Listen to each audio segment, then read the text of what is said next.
I'm Callie, this is Chad, and today we are heading up Corkscrew from Silverton. We've camped, it's very cold, and we're excited to do it. This is a really short trail. It's just like a couple of miles, so it shouldn't take very long for us to get to our other passes today. Let's do it, it's gonna be fun. Thanks for watching. Corkscrew Gulch is a moderate trail, however, I consider it to be on the easier side of moderate. The trail is roughly 5 miles and generally takes an hour, give or take. I found the trail to be particularly scenic because you pass between Red Mountain number 1 and Red Mountain number 2.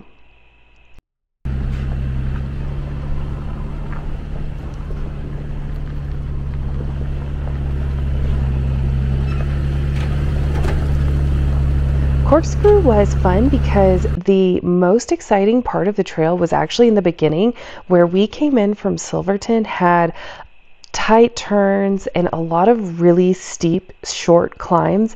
Nothing treacherous, nothing crazy, but it was fun to basically get on the trail and immediately have some interesting little obstacles that we had to go over.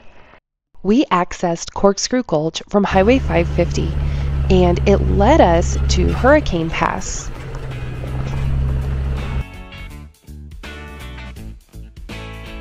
The way I see it, Corkscrew is kind of your access point to the other trails on the Alpine Loop, and it's a way to get to the trails that will bring you to Animas Forks and the other, a little bit more exciting, higher passes on the Alpine Loop in the area.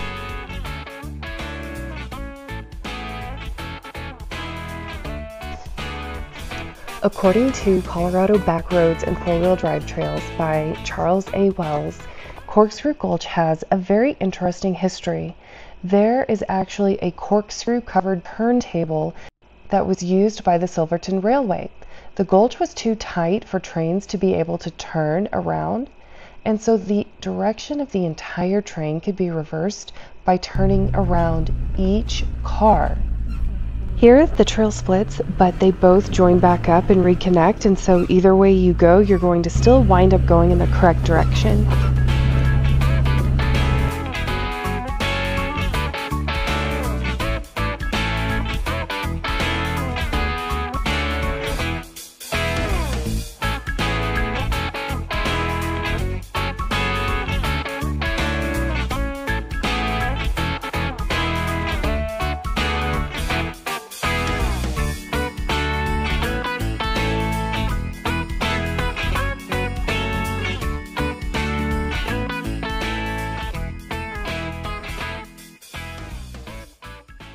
The beginning of Corkscrew Gulch really was the most fun, and we kept talking about it throughout the whole time we were on the trail, was that the beginning really was the most entertaining and the most fun. I would recommend Corkscrew Gulch to somebody who's maybe just trying to dip their toe into driving on these back roads. It was short, and so if you don't think that you or someone you're with has the stamina to last on a long, 20-mile, 15-mile pass, this is a good way to kind of dip your toe in and see if you like it. It's also smooth, and so you don't get beat up quite as much as you do on the trails that are really rocky.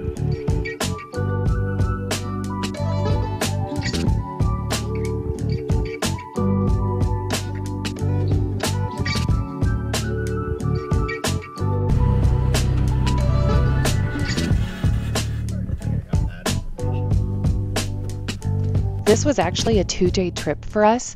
We had read that you can camp off of Corkscrew, but we've never done it before. We've never actually run Corkscrew Gulch, and so we kind of just went out on a hope and a prayer that we would be able to find a place to camp. It's mid to late August right now, and school's in, so things are much less crowded than they were a month ago, so we were pretty confident that we could find something, but at this point, we were kind of nervous because the trail was very steep and it didn't look like there would be anywhere that we could set up a tent. So we were getting a little bit unnerved, but we were able to find one, and it was a really nice spot. However, you can tell that it has been heavily used by this point in the summer, and it kind of needs a little bit of a break from people. We did this in 2 days, like I said, and so the first day the weather was great. It was cool. It got really cold at night, but the next day it rained. So the majority of the time that we were on Corkscrew, it was pouring down rain. It didn't degrade the trail at all. There were parts that water was running and it was starting to kind of, I don't want to say wash out, but you could definitely see where water was kind of eroding the middle of the trail, but it wasn't causing any rock slides. It wasn't muddy where we couldn't pass it. Corkscrew really is a solid trail that doesn't have anything on it that's super dangerous as long as you're driving safely in a correct vehicle.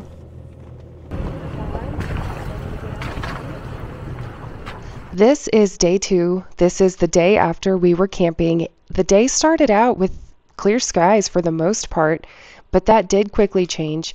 The issue with the rain, like I said, it wasn't road quality. It really was visibility, especially with the dirt bikes coming down. You want to be able to see them coming, and whenever the rain got heavier, it was harder to see them. Some of the guys didn't have their headlights on, and that was really the issue.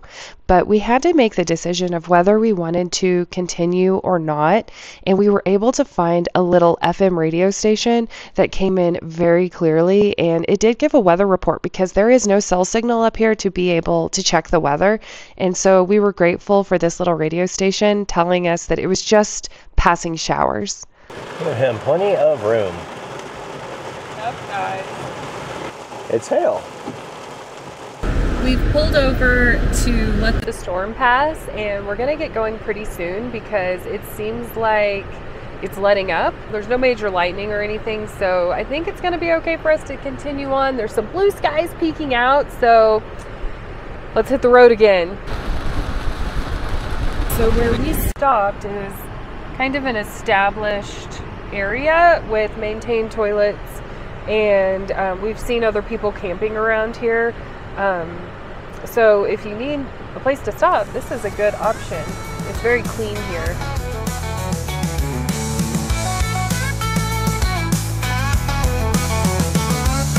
Here's to the nights we won't forget, to the laughter and the moments we get. With every sip and every ride, we feel all of the country pride.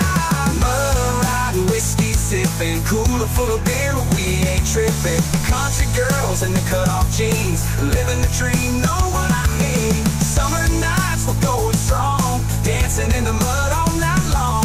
Raise your glass, let's make a toast to the country life we love the most. Stars in our eyes, living free under these summer skies. With big country girls by our side, in the country we're filled with pride.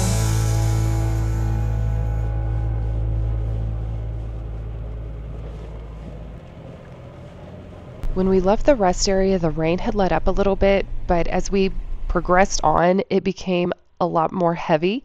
We realized that when we got to the top of Corkscrew, we could decide whether we wanted to continue on or not. And so we went ahead and carried on with confidence because this trail really was kinder and gentler and didn't seem as though it was too risky to carry up to the top. Also because there wasn't any lightning, and that's the most threatening thing whenever you're at the top of a mountain, obviously. We gotta go up and down, and then we'll be at restrooms, and then we can make a decision if we want to continue this. To me, this portion of the trail would be the most dangerous in the rain because you can see that you're on a shelf road and it is muddier. It didn't slip at all. It didn't feel slippery. We always had traction, and it didn't really look like anything on the side either was threatening to come down. So we were able to move on, you know, without any real danger. Yeah. They're steep, but they're wide. There's some sun. I need sunglasses now. Oh yeah, we may break. Do the hard one, see if I can do it. I'll be slipping. Are you? No. Like, not at all. No. No, it didn't slip. Slide right back down. No, I don't think it was that bad at all. I stress when I say that hard, it's not.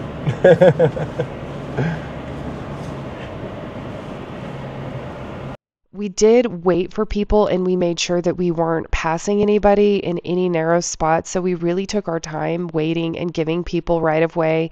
And that was what other people were doing as well. That everyone was being very courteous and taking their time, just because the rain does add that little extra element, and it kind of made it more fun. We got a waterfall in the road. A little one. Aww.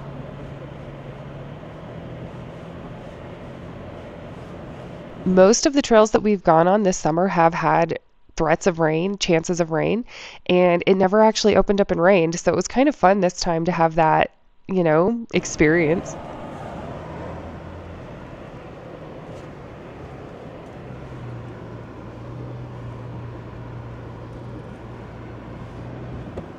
Yeah, this one's gonna take a little bit of backing up.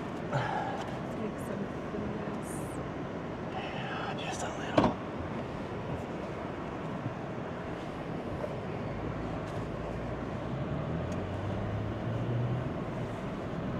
Blue sky right there. I think that's where it's coming from.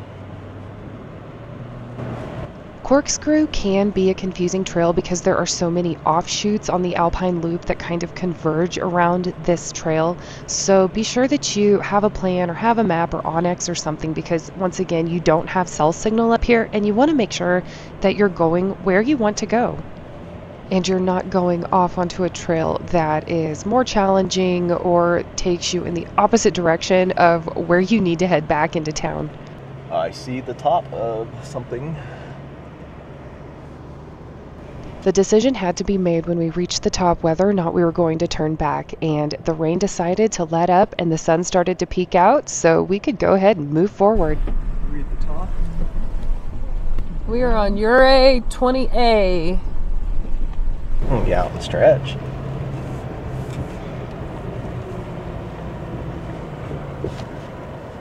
This is just a regular old county road here.